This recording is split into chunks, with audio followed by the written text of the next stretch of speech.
बिस्मिल्लाहिर्रहमानिर्रहीम। अस्सलाम वालेकुम। आप देख रहे हैं डीडीपी एनालिटिका। हर साल जब दिसंबर का महीना आता है तो 1971 के दिन याद आ जाते हैं, दिल खून के आंसू रोता है। वो महीना जबकि पाकिस्तान दो लख्त हुआ और फिर हर दफा इसके ऊपर बहस छिड़ जाती है कि कौन जिम्मेदार था, क्यों हुआ।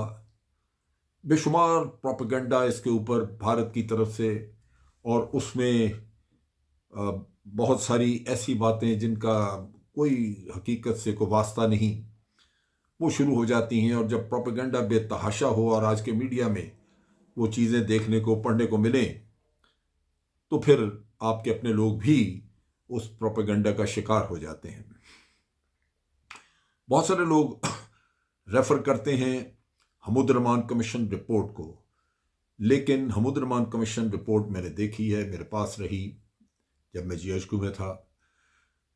उस रिपोर्ट में बहुत सारी चीज़ें या बहुत सारा कुछ दुरुस्त नहीं है।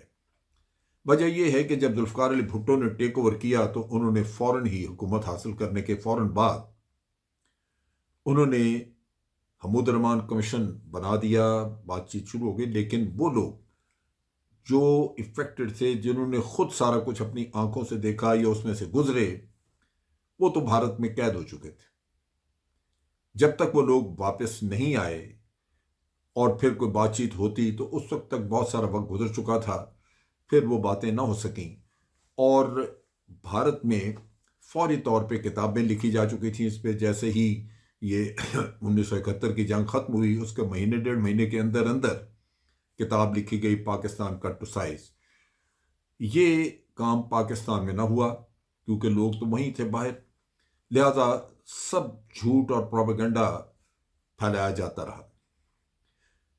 इसमें भारत का क्या रोल था, इसमें अलग वीलॉग करूंगा जिसमें मैं तफसील बताऊंगा कि भारत ने क्या किया।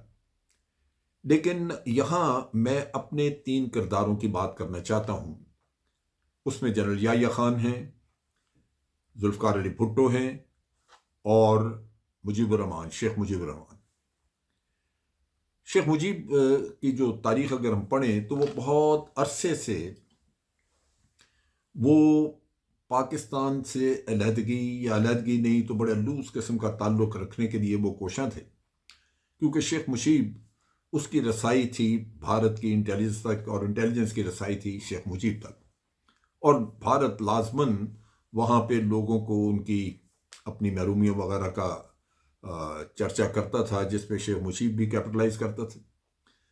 अब शेख मुजीब जो है वो आप कह सकते हैं कि एक लिहाज से पाकिस्तान के साथ वाबस्तगी वो किसी न किसी वक्त उसने तोड़ देनी थी। शेख मुजीबुर रहमान को आप गद्दार कह लें, लेकिन दूसरों के रोल भी तकरीबन गद्दारी से मुतरादिफ ही थे। शेख मुजीबुर रहमान वो कट्टर बंगाली था और अपने बंगाली नेशनलिज्म के पीछे उसने सारा खेल खेला। लेकिन दूसरी तरफ पाकिस्तान में अगर हम देखें, मगरबी पाकिस्तान उस वक्त जो था, याह्या खान मुल्क का सदर था और याह्या खान 2 रोल प्ले कर रहा था। एक तो सियासी रोल क्योंकि वो सदर मुमलिकत था, और दूसरा चूंकि वो आर्मी का चीफ था तो वो मिलिट्री रोल भी प्ले कर रहा था। चुनाचे सियासी फेलियर हो या मिलिट्री फेलियर, मेन कैरेक्टर जो जिम्मेदार है वो याह्या खान था। याह्या खान उसको सारी जिम्मेदारी लेनी चाहिए थी और मेरा ख्याल है कि उसने ली भी। और वो जिम्मेदारी इस वजह से भी होती है कि हमारा कमांड स्ट्रक्चर या कमांड का जो प्रोसेस है उसमें यही है कि कमांडर को जब कोई टास्क वो अपना तैयार करता है कि मैंने ये करना है, फलां जगह हमला करना है, और वो जब वो अपने सीनियर ऑफिसर के पास, सीनियर कमांडर के पास अपनी प्लान ले जाता है तो एक दफ़ा सीनियर कमांडर वो प्लान को अप्रूव करके इजाज़त देता है कि हाँ ये कर लें, तो फिर ये उसकी जिम्मेदारी बन जाती है, सीनियर कमांडर की अपनी प्लान बन जाती है, ये जूनियर से उसका बोझ उतर जाता है। सो यहाँ भी इस सारे खेल की जिम्मेदारी याह्या खान पे इसलिए कि he was the overall commander. वो सदर भी था, पॉलिटिकल फैसले भी उसी ने करने थे और जो दूसरे मिलिट्री फैसले थे वो भी उसी ने करने थे। जहां तक मिलिट्री डिफीट का ताल्लुक है, वो बाद की बात है कि वहां पे मशरकी पाकिस्तान में क्या हुआ। सबसे बुरी चीज जो आज भी हम देख रहे हैं वो ये है कि कोई भी मुल्क, उसकी हुकूमत, उसकी फौज, वो अपने ही अवाम को अपने से दूर कर दे। अवाम की एक मोहब्बत हुकूमत के साथ, उसकी वफादारी हुकूमत के साथ, उसकी वफादारी उस सरजमीन के साथ और अपनी आर्मी के साथ ये मौजूद रहनी चाहिए। अगर ये कमज़ोर पड़ती है तो उससे आप अपने ही मुल्क में बैठे हुए एलियन हो जाते हैं, आपको काबिज समझा जाएगा, गैर मुल्की समझा जाएगा। हमें यह पता है कि बांग्लादेश की तमाम आबादी जो उस वक़्त मशरक़ी पाकिस्तान था वो पाकिस्तान से दूर हो चुकी थी, क्योंकि जैसे ही याह्या खान ने यह फैसला किया कि ढाका में नेशनल असम्बली का जो सेशन था वो नहीं होगा, वो कैंसिल किया, तो उसके फौरन बाद एक तूफान उठा और तमाम मशरक़ी पाकिस्तान में मुजाहरे, फसादात शुरू हो गए। और जैसे जैसे दिन गुजरे वो फासले बढ़ते गए। फिर वो जो फौज थी वहां पे, उसका आप देख लीजिए कि 26-27 हज़ार के करीब फौजी थे। फिर नेवी और एयरफोर्स के मिला के तो ये तकरीबन को 32 हज़ार के करीब दिफाई फोर्सेस के लोग थे।